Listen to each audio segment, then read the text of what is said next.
Okay. Well, great as the weather, but it's not too bad.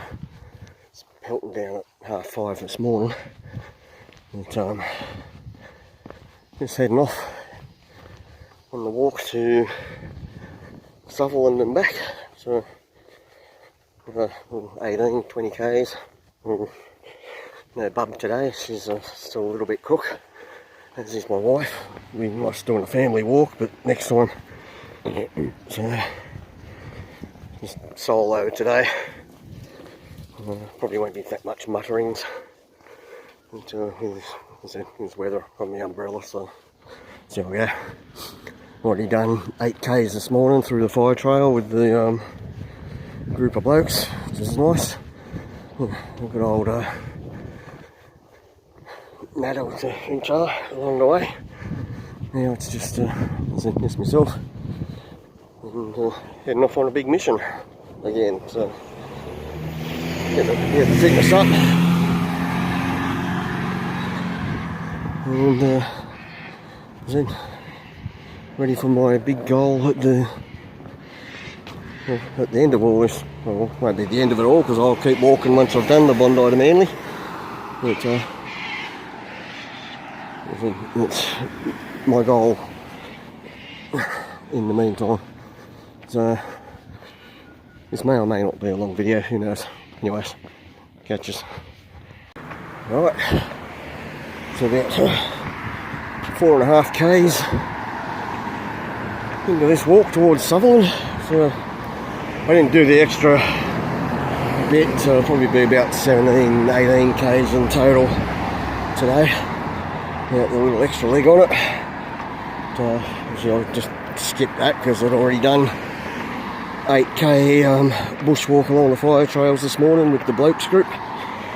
So yeah, feeling pretty good actually, so hopefully this continues. So anyways, I suppose I did say I wasn't going to mutter much, but changed my mind. I think I might mutter about a couple of serious things today, I suppose. Earlier this week I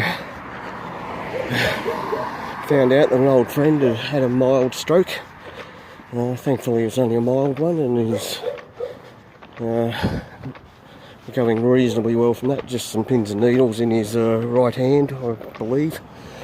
And so he's currently obviously going through all the cardio checks now, wearing the heart bug for a month. And for those that you don't know of a heart bug, you know how annoying and horrible those things are. For those of you that don't know what a heart bug is, it's like a little wearable ECG monitor. So you've got like the sensors stuck on your chest 24/7 for a month, and the bug itself, it's like a little device about 50-cent piece size, and on a daily basis you have to hook that. You've got an app on your phone, so you hook that up to your phone and download the previous day's recordings. And when you're done with it, obviously it's, as you've got to wear it 24/7 for an entire month, sleeping is incredibly uncomfortable. With me, from the gel with those sensors, I got this huge rash. It was quite painful and uncomfortable. It's a point where I actually, for a few days, I just couldn't wear it at all. But anyways, yeah. So it's it's not fun.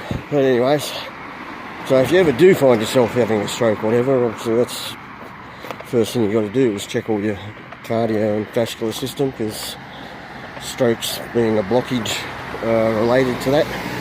So obviously your vascular health and whatnot. So just make sure you keep checking all that sort of stuff, people. It was the cause of my issue in the first place. Where my was described as a stroke, but it was in my spinal column and not in my brain. So still, obviously, I'm a lot better now than it was, like 2 years ago, I guess, when it first occurred. But particularly my right leg is still, I guess, just has this burning sensation, I guess is the best way of describing it, and a bit numb. A few areas of my lower body where it's, again, I guess numb is the best way of describing it. It's not a real numbness as such, it's a no feeling at all almost. So possibly like a local anaesthetic, possibly, I guess, would be a good analogy. So like no feeling, but you can touch it and it's just a bit odd. But anyways, and obviously after all that, that's where I was delayed with my heart checks. But thankfully my heart checks did happen, which did save my life.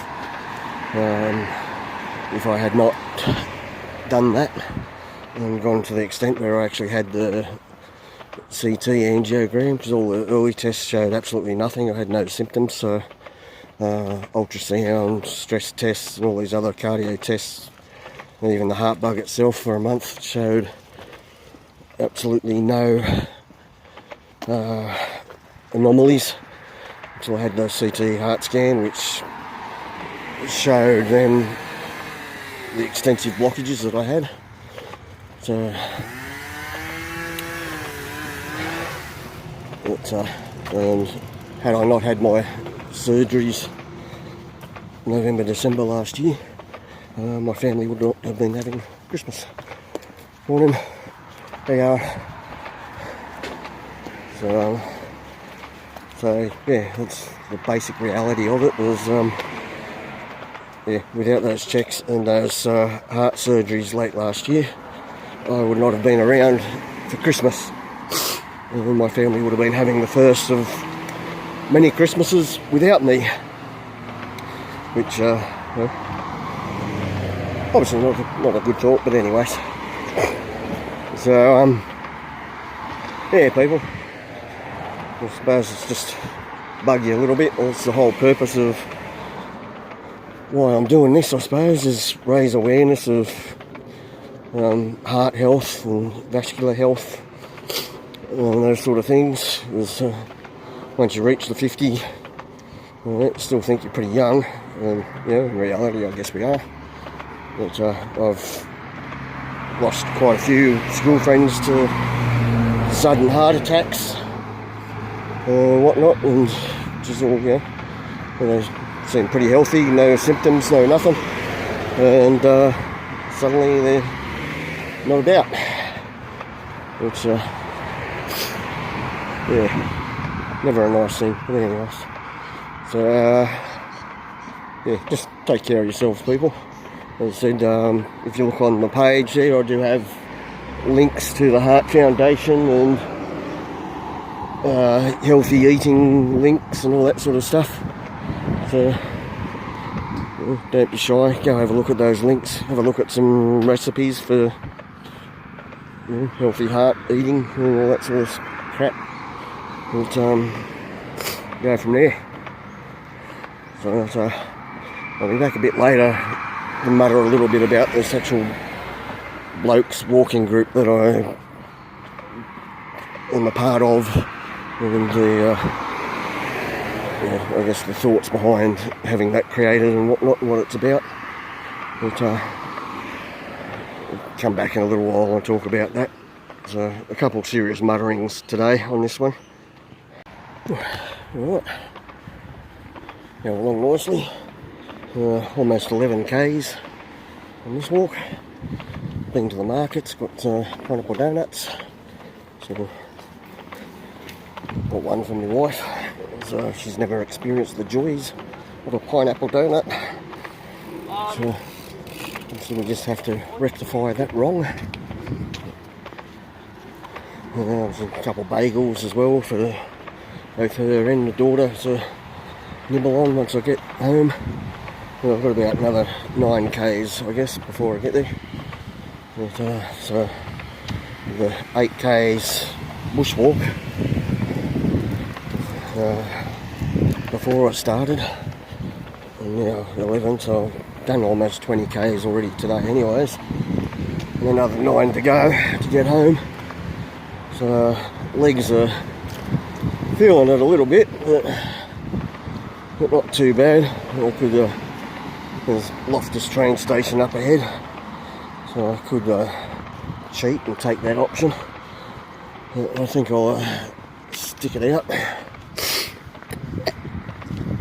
keep going, as I don't have the stroller today. I can walk back along the highway, which is well, it's uphill all the way to Engadine from here, but it's not a, you know, the evil dips of Yarrawarra or anything, so hopefully I can cope with that.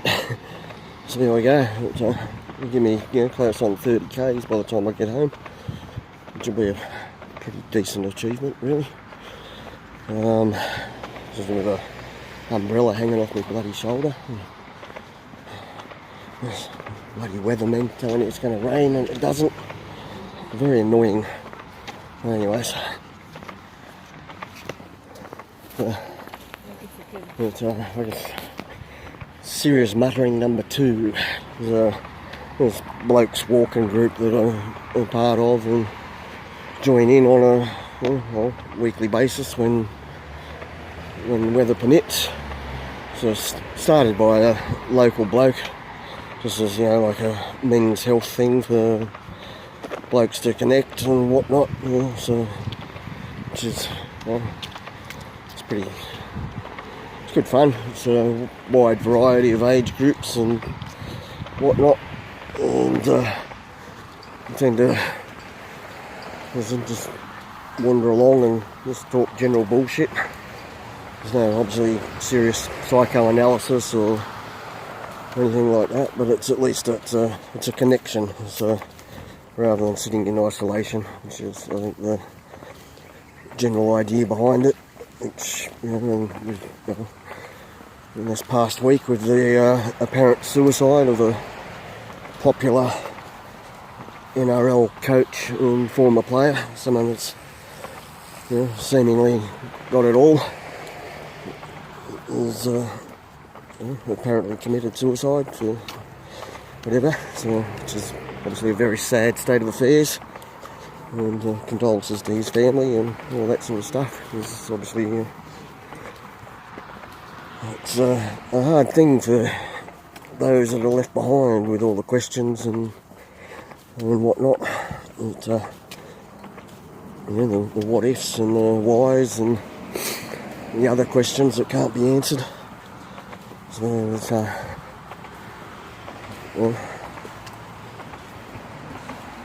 yeah, as I said, you just have that little bit of a social connection.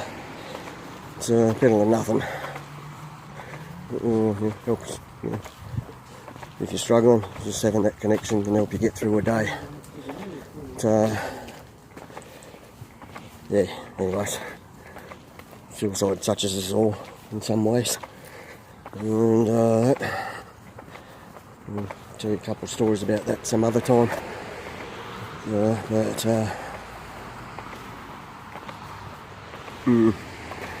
not an easy thing. But anyways, my local friends who have spoken to me and expressed interest about joining the walking group and coming for a walk with us, be brave, take that extra step, you know, no pun intended, and actually join in, come along. It's not as, you know, not that bad really, and anyone else that's obviously not in this local area or about, check your local community pages and groups and whatnot on Facebook or whatever, and see if there is a local group that does that sort of thing. If there isn't, you know, maybe put some feelers out and start one yourself. It's surprisingly enjoyable. Highly recommend it. So that's a join one if you can, and even better, start one if you can. So that's right. Yes. I'll continue, and instead of coming past Southo, we're about to hit the highway and keep on going. Just have to resist the urge and make sure I don't eat all the pineapple donuts before I get home. So at least my wife gets to try one. Anyways, back soon possibly. Alright, back in the home suburb. 16.5 k's in total. 3 hours 50 minutes. Not a bad time really. So I stopped at 20 minutes at a friend's place at Loftus. So a quick chat, and that friend has a small punk label. So stop and buy a record and a beanie for my daughter. Of course, chat for a bit. So I think that was about 20 minutes or so. And then of course the stop at the markets.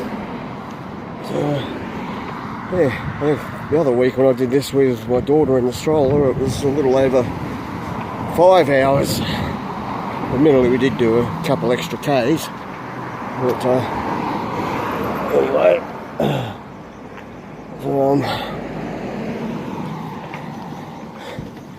yeah, not bad.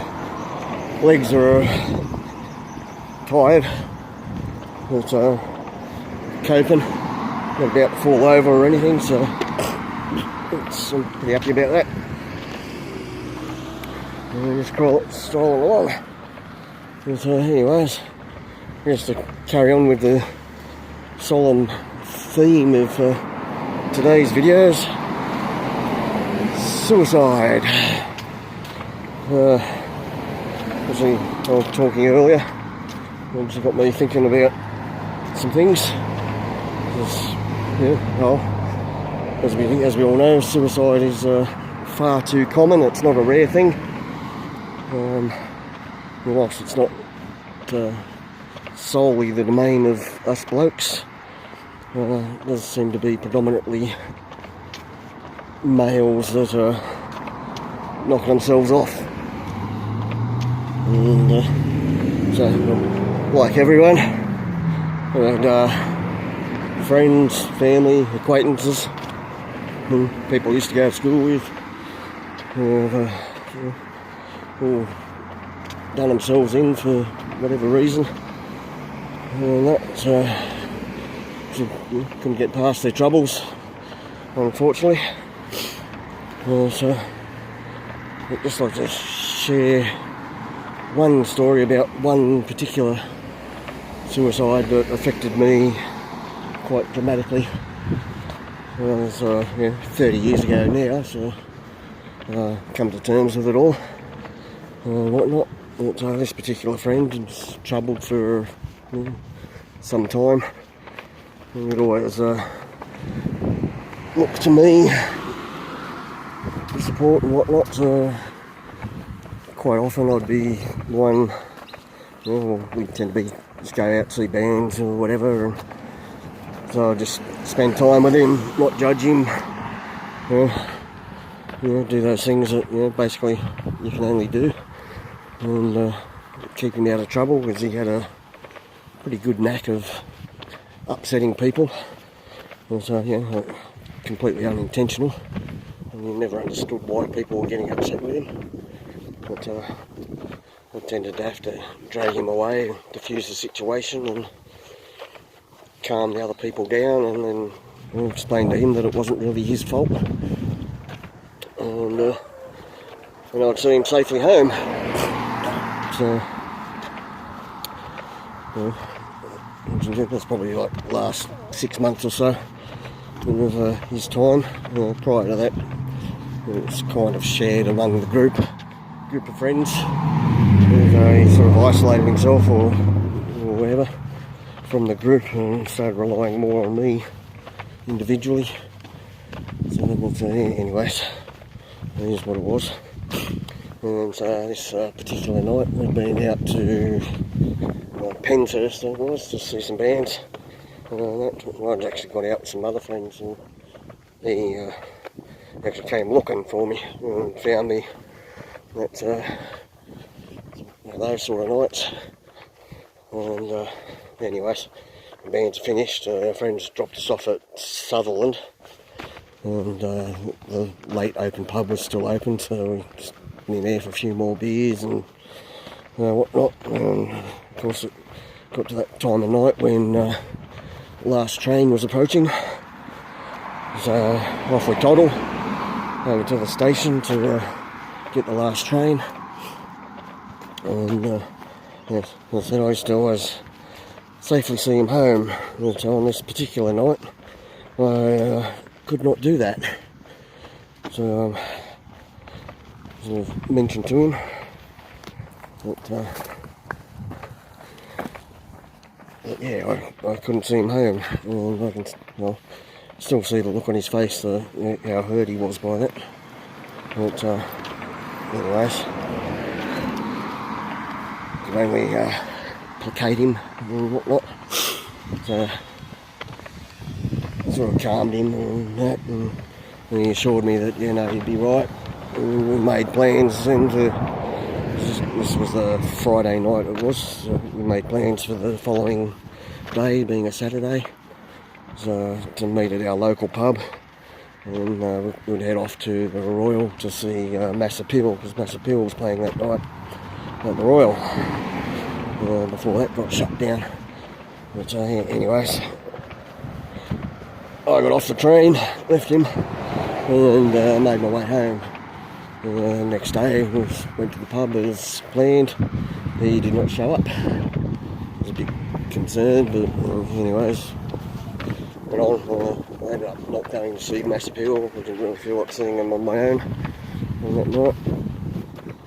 And anyways, next morning, it's Sunday morning, get a call from another friend saying that he's been found dead on the side of the rail tracks. So as it turned out, he barely got a kilometre, 1.5 kilometres up the line after I got off the train. So it was not very long after I left him, unfortunately. So that was an extremely difficult thing to deal with back then. Obviously, guilt, self-loathing, of course the what ifs and whys and all that. And, what would have happened if I just did actually get home and he did see the sun come up the next day? What difference would that have made, if anything at all? So, obviously there's questions that can never be answered, and questions I stopped asking long ago, really, because frankly they're pointless questions these days. So anyways, yeah, lots of, as I said, self-loathing and depression for me. So a lot of self-medication, I guess, one of a better way of putting it, and whatnot, and isolating myself then from everybody. It was a good few years, really. To this day, I don't know how I didn't end up being a statistic myself, because I didn't really want to go on at all.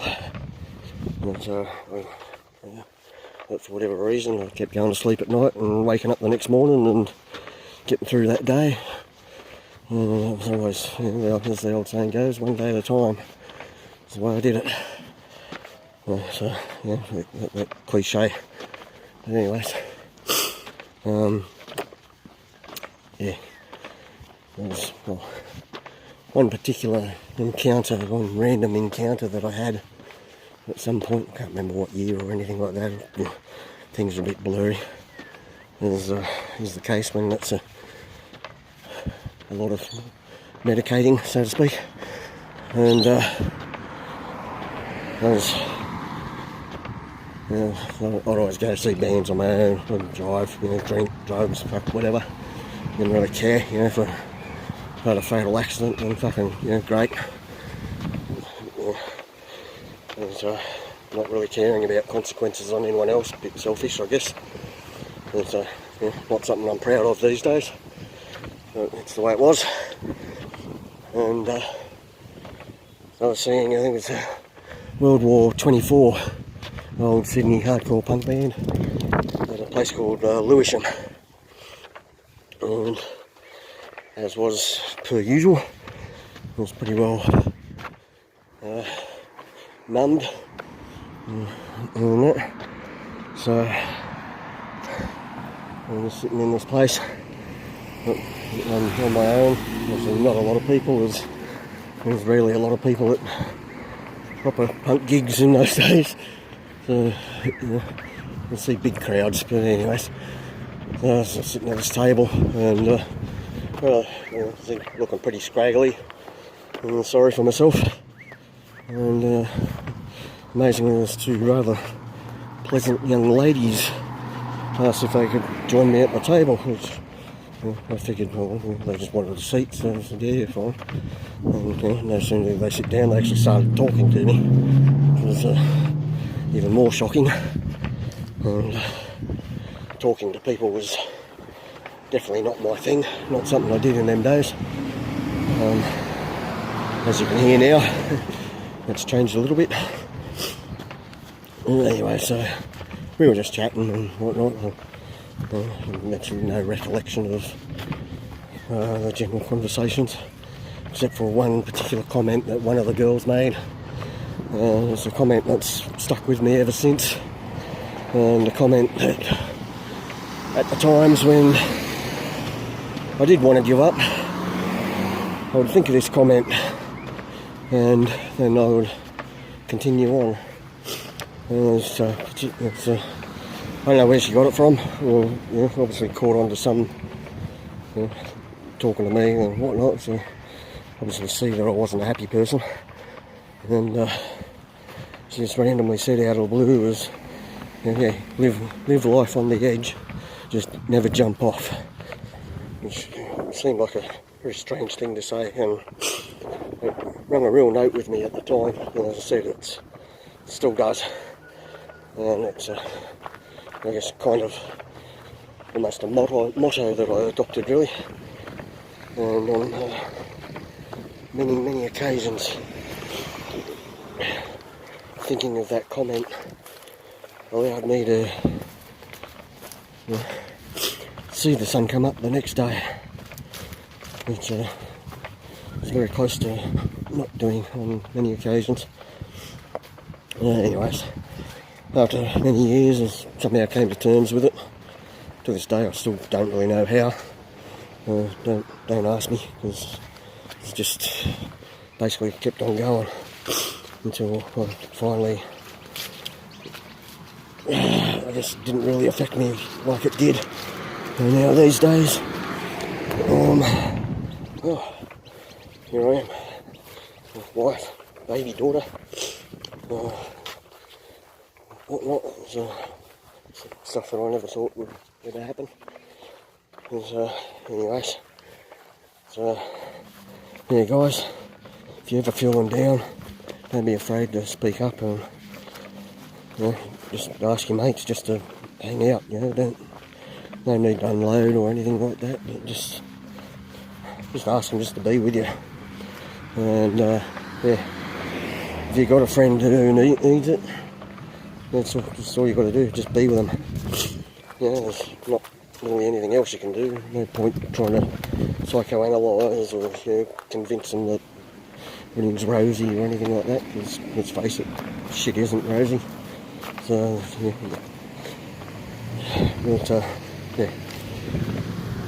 just the time, that's all they need. Never leave them. It's, consequences are pretty shit. Anyways, sorry to have a rather solemn video today, not my usual chatter. But anyways, it's the way it is.